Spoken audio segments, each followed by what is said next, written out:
things. You mentioned before boundaries, which is something that I only in the last year or two even starting to learn what that means. Right.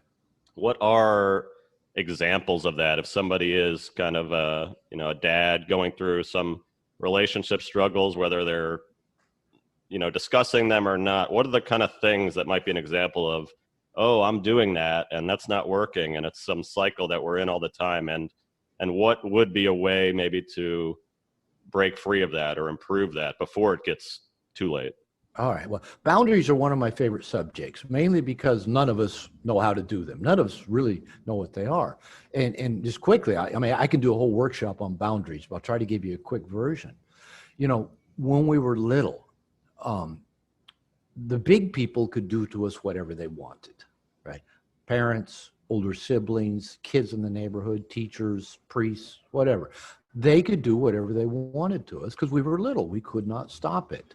I often in my seminars will ask, I call it a trick question. I'll say, why in Western culture do children get spanked?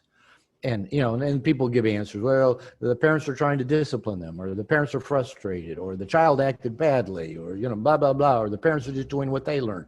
And I said, no, those are all the wrong answer. The reason children get spanked, get physically hit, is because they can't stop it. Right? We might get pissed off at our neighbor. We usually don't go hit them. We might get pissed off at our coworker or boss, but we usually don't go hit them. But children get hit only because they can't stop it. So what happens, and that's just an illustration of it, children cannot stop any of the stuff that happens to them, whether it's parents yelling at them, hitting them, abandoning them, sexually violating them, using them for their own needs. Children can't stop that. So what happens is every human being who starts out as a child, that's most of us, grow up to be adolescents and adults and have no clue that we can say, no, stop. I'm going to do this. I'm not going to do that. Because when we tried to do that at a young age, we got overridden in one way or another by the bigger people. So here you and I are as adults, and we didn't learn about boundaries until well into adulthood and well into trying to make some relationships work, right? Mm-hmm. So what I tell people about boundaries is that they're really a beautiful thing, because boundaries allow other people to get close to us and let us get close to them without harm, right? Boundaries let people in. And what I tell people, if we don't have boundaries, and I'll go a little bit more into what these look like. If we don't have boundaries, we either have to avoid people and social context altogether, or put up some pretty thick walls to keep people from getting too close. That way, we're less likely to get hurt. And we were talking a little bit earlier, on this call about like when I went to a 12-step groups and just started revealing me. Okay, I couldn't reveal me as a young person because I'd get in trouble. I might get hurt. So I learned not to do things where I could get hurt. So I learned to keep that stuff in. But keeping stuff in is actually the exact opposite thing that we need to do if we want an intimate, authentic relationship. We got to let things out. We got to let people know us. But if letting them know us means they might then hurt us with that stuff or hurt us in our vulnerable place, we're going to keep our guard up. Right? Boundaries let us do that and not have to keep our guard up.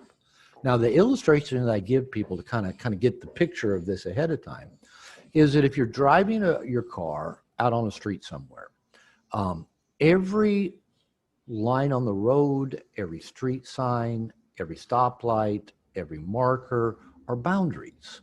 So it's the lines in the road that say drive on this side, don't drive on that side. The speed limit say go this speed is safer. A yield sign, a stop sign, a green light, a red light, a crosswalk.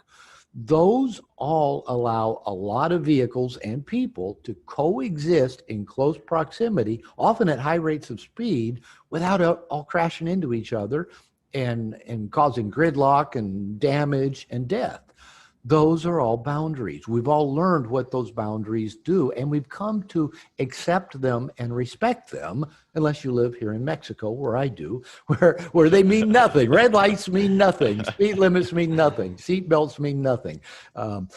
Speed limit, just nothing. It doesn't matter. So there are very few boundaries here.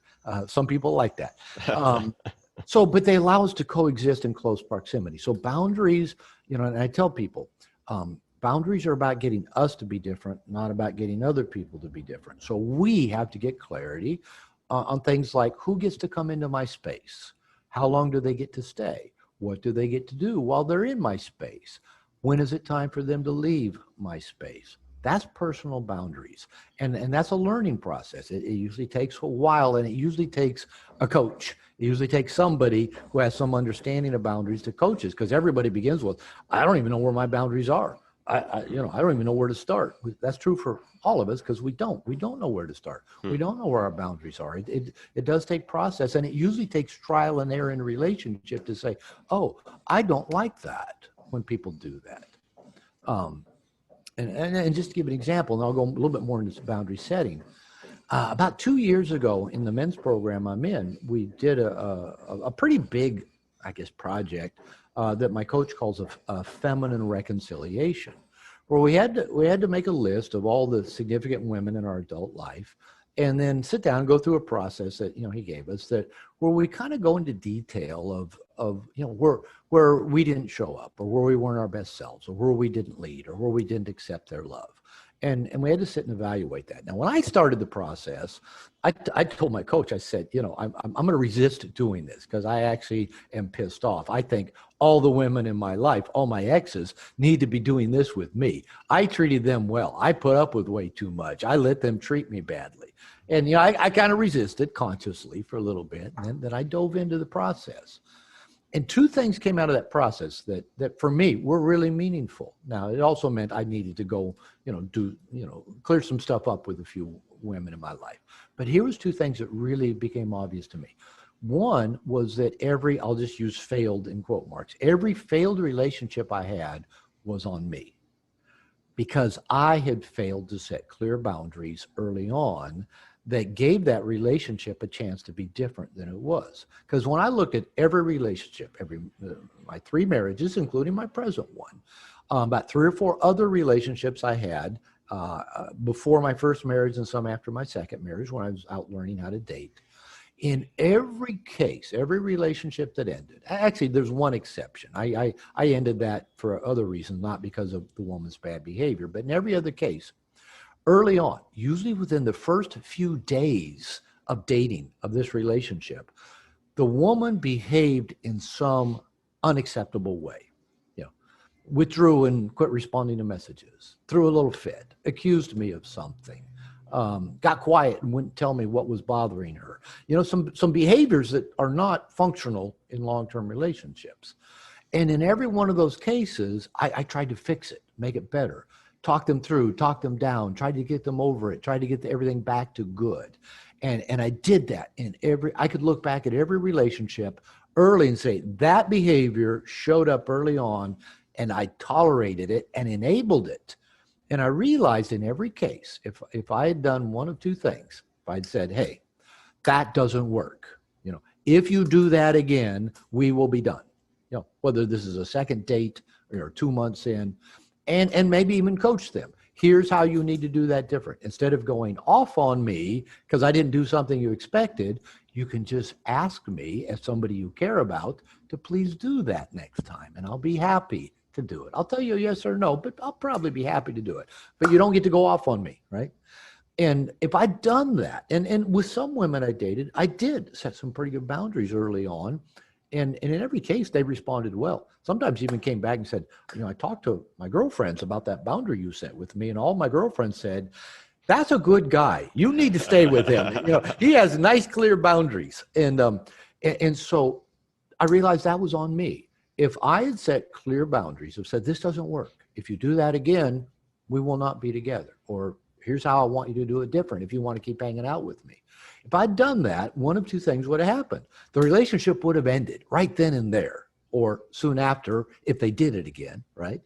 And that would have then opened the door for me not to spend months and years in toxic relationships. It would have opened the door to open up for other relationships, or it would have provided direction for the person I was with to know how to behave better with me. Because the truth is, most of us don't realize how bad we behave.